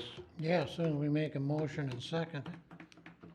We Well, can't do you want to discuss it make a till it's been motion? moved. You All wanna right, make a motion? I move to, go with the variance at 243 Elm. Second. So it would be a motion to adopt Resolution 2023-71. Any further discussion of the issue? Yeah, I'd like a little clarification. Okay? Aaron, you stated that it can go to either one or the other, meetings, either the planning commission or the city council, so the planning commission can grant a variance without the city council doing it? No, they can make a recommendation and hold the public hearing, and then their recommendation would come to you. Or you can hold the public hearing and make the approval yourself, the recommendation yourself. Well, just for the record, I know several people that have had that issue on Cone Lake, didn't get variances. One is fairly within the last year, it cost them about $50,000 on the sale of their property. I was kind of surprised that it didn't come before the planning commission. I thought all this stuff did. Sharon, have you ever seen it not? We have reviewed some of them, yes, but have we ever seen them denied?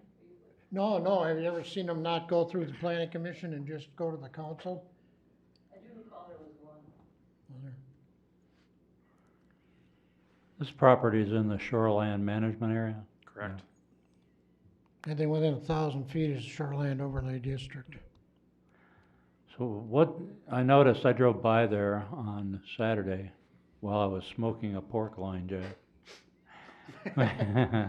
I try to keep Jack apprised of my meat smoking as a fellow former Southerner. Anyway, it looked like there'd been a lot of remodeling work being done on the place. Is that your read on it too? I mean, old cabinets outside, carpet outside, all that? It's a change of ownership, so my assumption is they are upgrading. I'm not looking to get anybody in trouble, but do you have to get a permit to do remodeling? Our plumbing or electrical permits Only are mechanicals? if you move things, but Only if mechanicals, if they though. stay static, yes. Okay, Kitchen good. remodel to some degree doesn't require a permit. Yeah, I checked that out with Nick before I put the new cabinets in my own kitchen, just make sure I wasn't being a scofflaw by accident. But anyway, it looks like somebody's investing a lot of time and effort bringing it up, and I think it'd be, again, for the environment, I think it's a good thing to have working mechanicals, so. Well, some of the holding tanks that are down by where we live, those people were told that the sewer water was coming through in 5 years and to put in tanks in the ground. And they've got to get it When their pumped all septics done failed, you and mean? cleaned. You mean when their septics failed, they put tanks in? No, when they built one $750,000 home. Oh, when they built, oh. Yeah, well, that didn't work out. No, not so good. Yeah, these owners were told by the septic designer that this is their only option. Yeah. Any further discussion? All those in favor of approving Resolution 2023-71, say aye. Aye. Aye. Opposed? None heard. Next item on the agenda is an ordinance amendment, mobile food vendor units. And I have one simple question, and what is driving this issue? I'm just curious, because the text you have here says, staff received a complaint from a resident about enforcing licensing and regulation of food trucks. Who? So, Mr. Mayor. You could whisper it in my ear Yeah. if you want. When I arrived here with the city of East Bethel and was working on code enforcement, we were getting questions all the time about licensing of food trucks. City staff, Really? Just aside on- from myself and the licensing side of things, get calls all the time about what does it take for a food truck to come into the Is city this of by East Bethel. people who want to bring a To food bring truck? their food Oh, truck okay. to our city. Okay. Other cities surrounding us, as well as our county, have licensing requirements, so they seem quite confused when we don't have anything. I did receive a written email complaint from a resident, verified that the taco truck that frequents You Pull Our Parts isn't in compliance. So coupling all of those things together. How would they know? They've reviewed our ordinance and realized that there are some holes potentially in the ordinance that allow people to get around not having to have license or registration in the city of East Bethel. Because the first thing that went through my mind, being the cynical person that I am, is if I operated a Mexican restaurant right down the street a couple miles, I probably wouldn't want to see a low overhead. Yeah, I believe this complainant is retired Food- and does food not own a service, yeah. restaurant, so.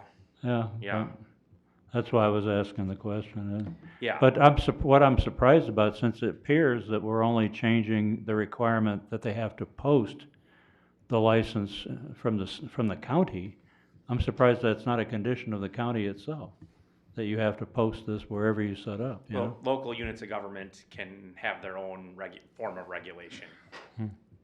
So we would have to authorize the county to do the licensing if that's what we want to see done. I'm surprised that we didn't make any money off of this, though. Well, It just my yeah, cynical no, history with East Bethel is if there's a dime in it, they want it, you know? Well, I wanted to make this change so that it was the least staff time possible. Well, you just haven't spent long distilled. enough here. You're not with the program yet, Aaron. Come on now. As Sorry. the background Getting late, information I'm says, getting goofy. Yes, the popularity of food truck has continued to grow. City staff regularly field questions from vendors and the public on mobile food vendors and city licensing requirements. I won't go through the complaint, we talked about that already. Yeah. Our city code mentions mobile food unit or food truck in two places. One is in the zoning code where it allows the food trucks or mobile food vendors, which is our commercial zones, and the other is in the general definitions of what a food truck is. Beyond that, there is nothing about regulation or time frame or anything, parameters permitting requirements within the city of East Bethel.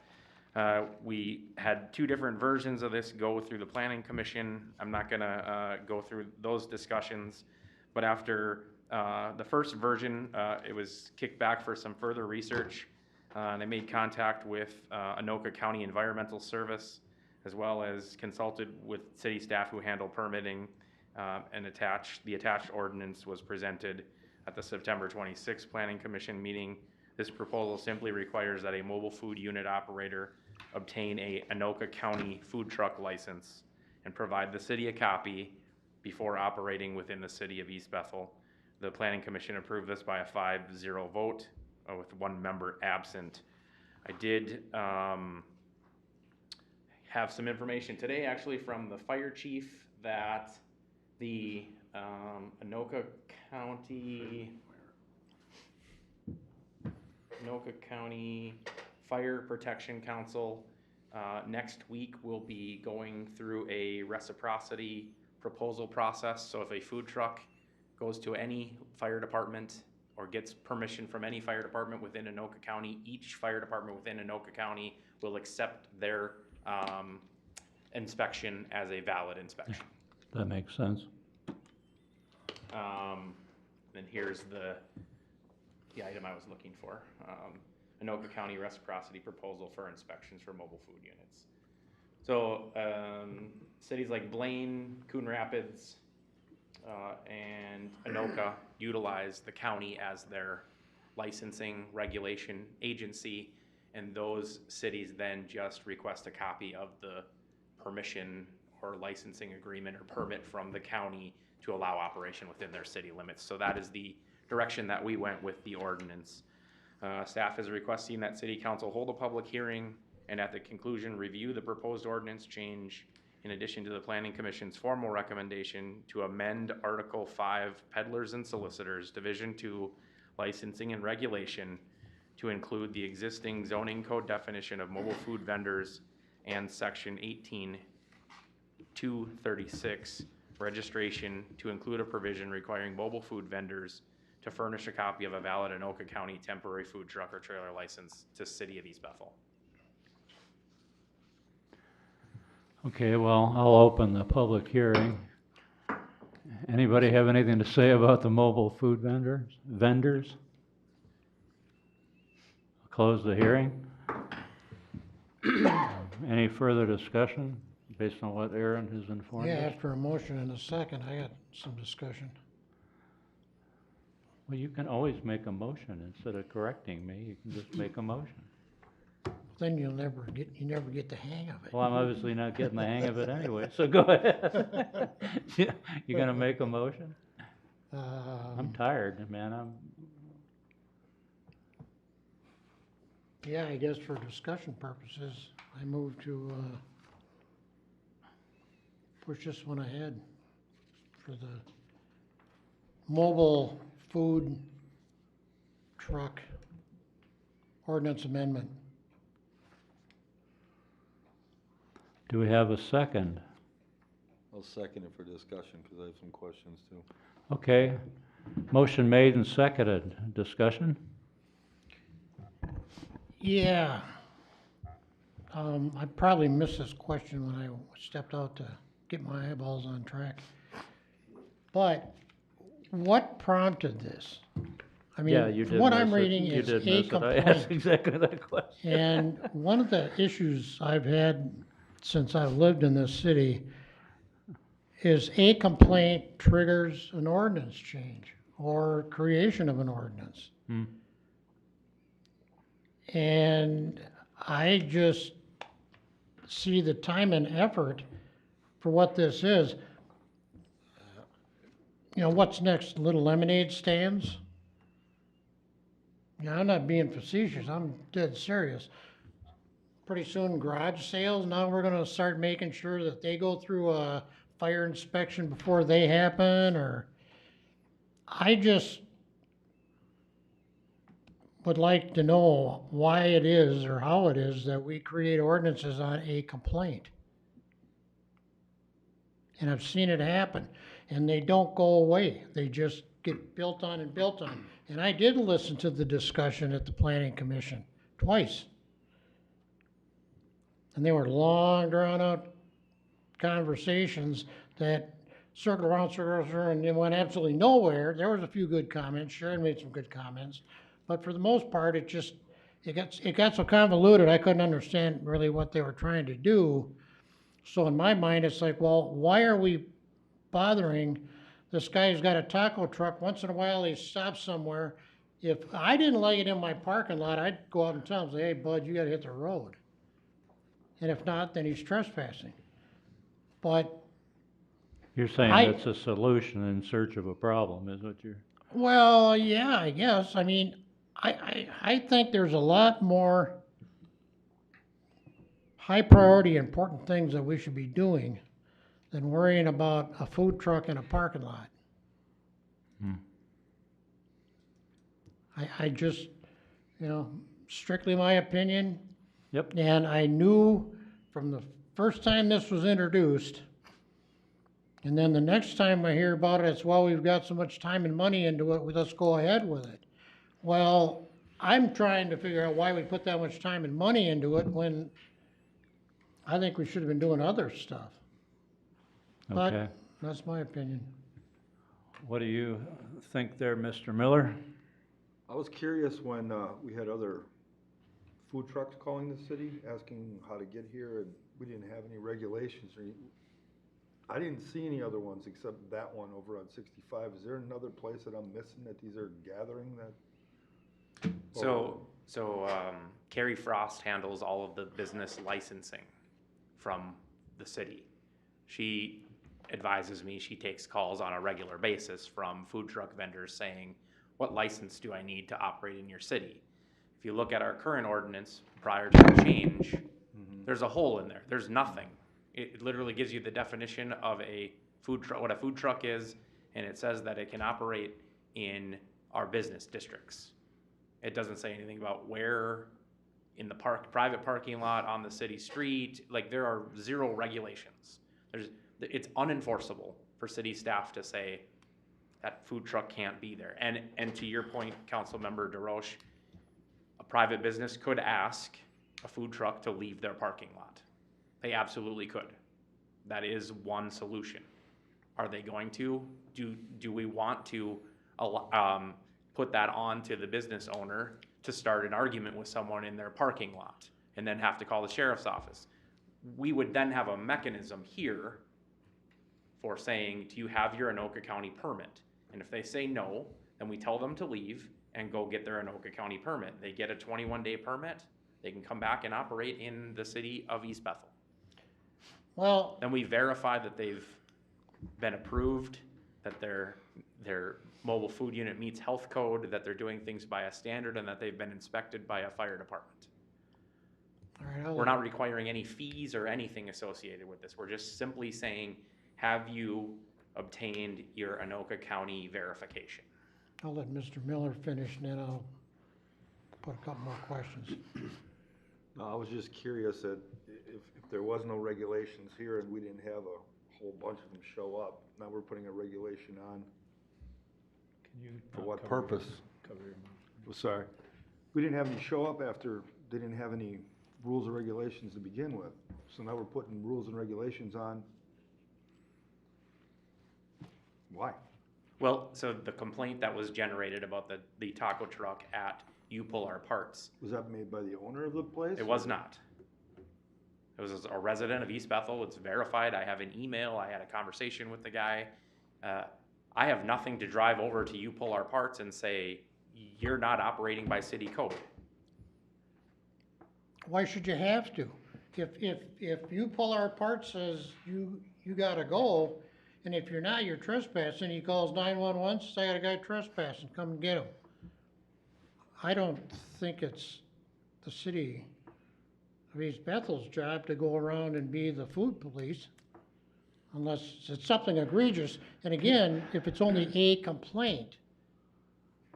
Can I make a motion that we just table this for now? We just seem to be going around in a circle.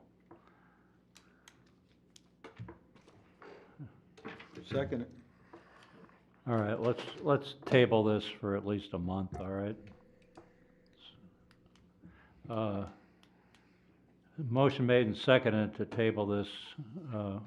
All those in favor say aye. Aye. Aye. Opposed? None heard. Done. All right, sorry, but we're just stuck in the mud here. Okay, so the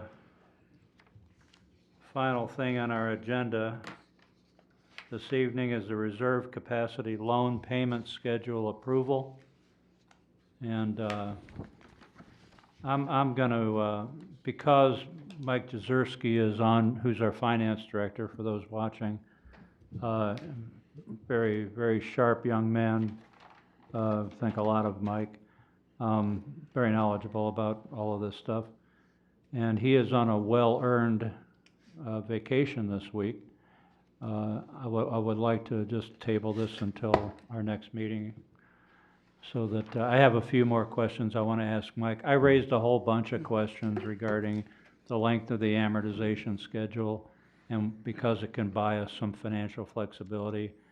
And now I'm wondering if that was a good idea or a bad idea, and I would like Mike's opinion on it. So if I can get a second, we'll just table that too. Second. Motion made and seconded to table the reserve capacity loan payment. We're sitting here in October, Jack. We'll get it done in November. That'll be plenty of time for them. It will. Yeah, it's not gonna make any difference. And Pertaining- I'm sorry, but I'm getting tired. Pertaining to that, could we have Mike actually here to explain it? I mean, in the old days, councils, when there was a big development or something, the engineer, Craig, would come in and go through everything, so that everybody kinda understood. Otherwise, you get. Yeah, we can request that, sure. And, I was just gonna have a talk with Mike, but, cause it's a little bit of an arcane subject, but if you wanna have Mike give a presentation here, I know I can think of no one better to present it, so, sure. Well, I think for our benefit and the benefit of the Yeah. residents that are watching or listening, Yeah, so maybe that could be part of it too, huh, Jack?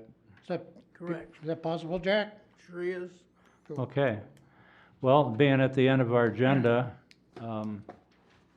someone wanna make a motion to adjourn? Wait a minute, you had the motion to table in a second. There wasn't a vote on the table to reserve capacity loan. Oh, there wasn't. My mistake.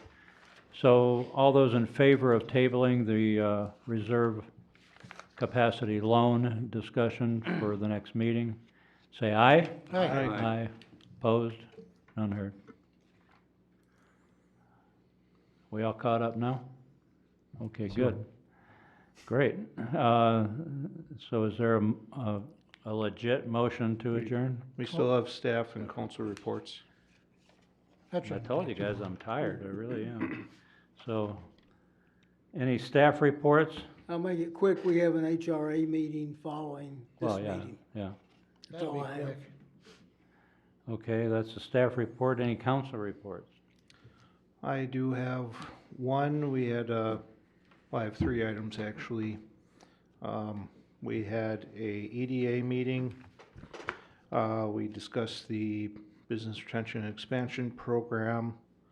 We're getting to the stage where we're trying to identify some leadership members to start taking the reins and getting a roadmap in place as to where we can take it, put something together that we can show, okay, potential volunteers, this is what we want to do and why we want to do it.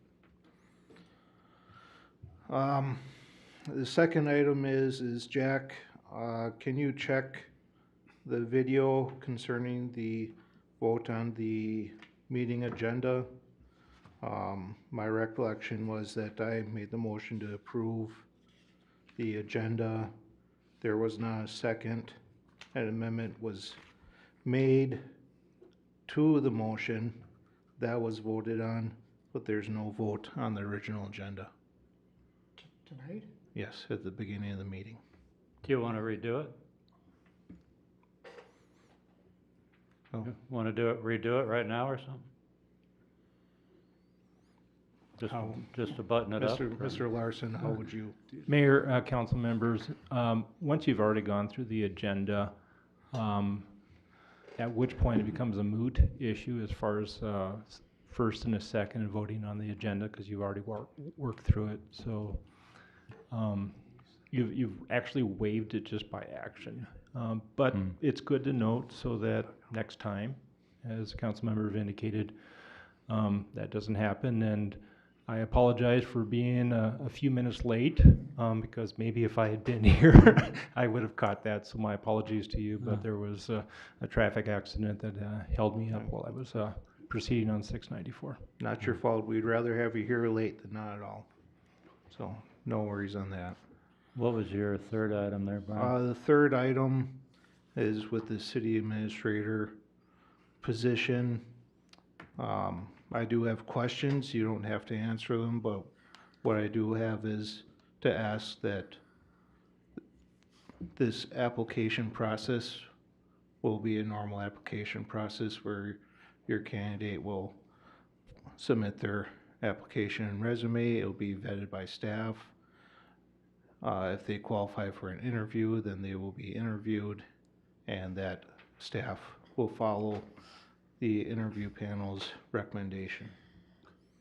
Well, thank you for saying that. So that, and We'll take that under advisement. And I would be interested in a timeline of when things are gonna happen. Cool. Thanks. So with that, does that, I got some, this newspaper guy, when we get our packets, this Ian Wise, whatever it is, why is he being sent our packets? I brought this up before. Because he's requested that, and to deny him would be discrimination on his request, and that's a violation of his public data request. I want input from the other council members. My feeling is that he's supposed to be a reporter. I'm looking at it like, why are we doing his work? He can go on the city website just like us and look at the stuff. I mean, you guys are sending him over our packet on everything, so the guy don't have to do nothing. I don't agree with it. I'd like to just hear other comments on it. I have no issue with it. Well, I'm It's a sure you don't. reporter. Reporters should be informed of what's going on. Reporters do their own work. They Well, should. They can, but it's simple enough to add them onto an email list and hit send. It's lazy, my opinion. okay, well, you're entitled to it, we appreciate it, so. Yep. Any other comments from you guys?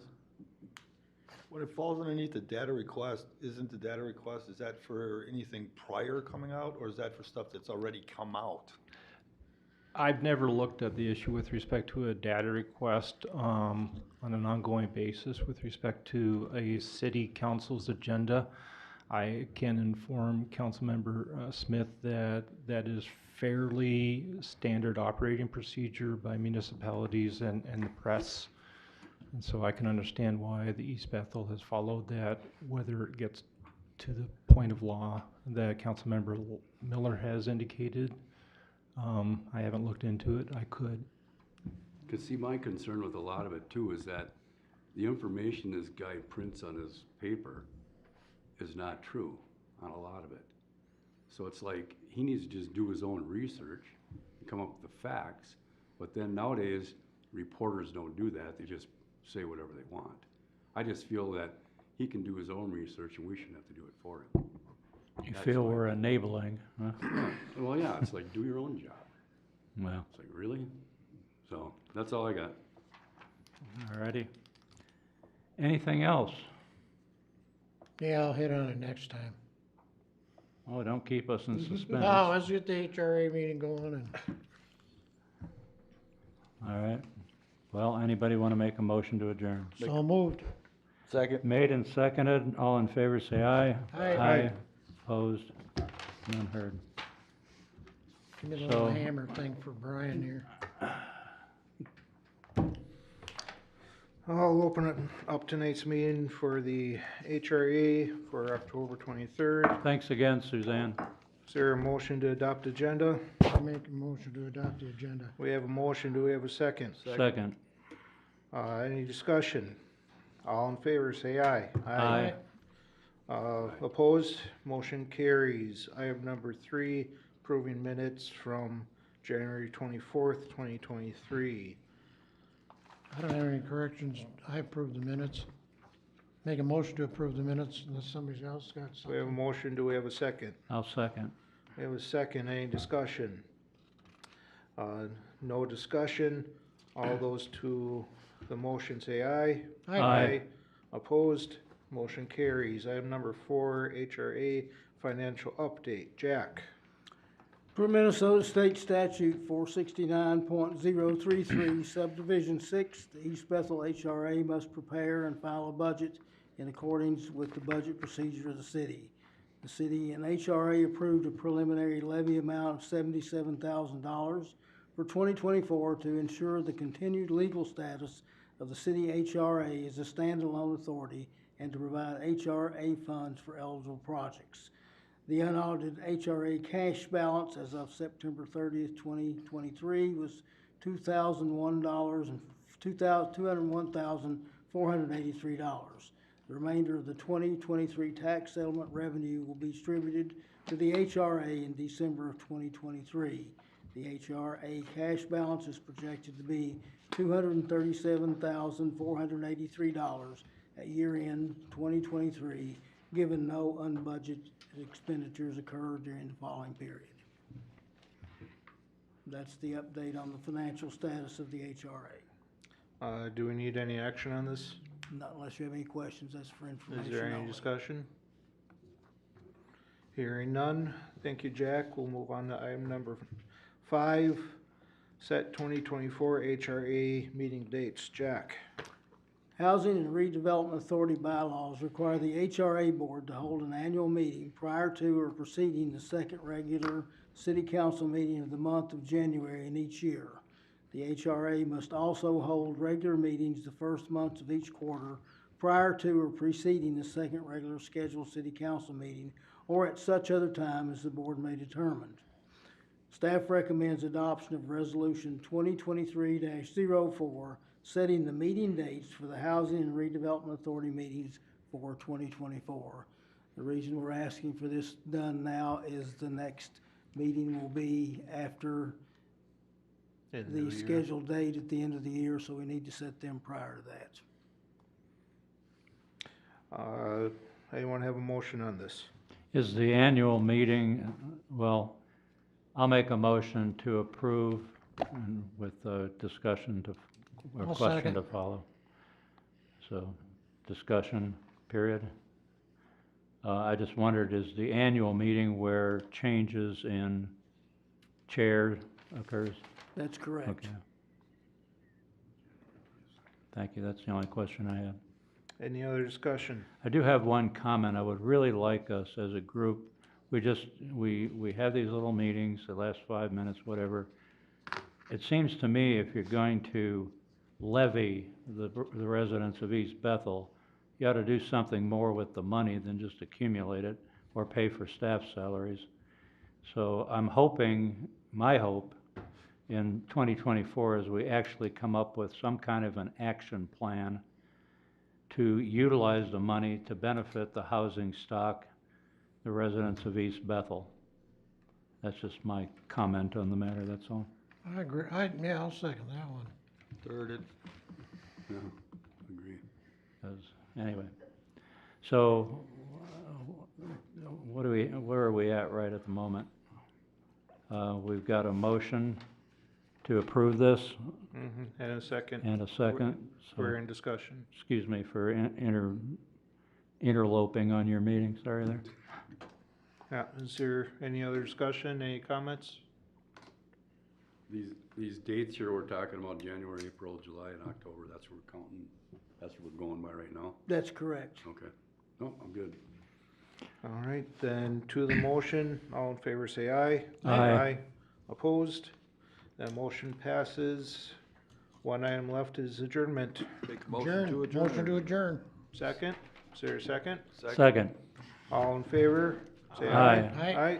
We are adjourned. Your whack-a-mole.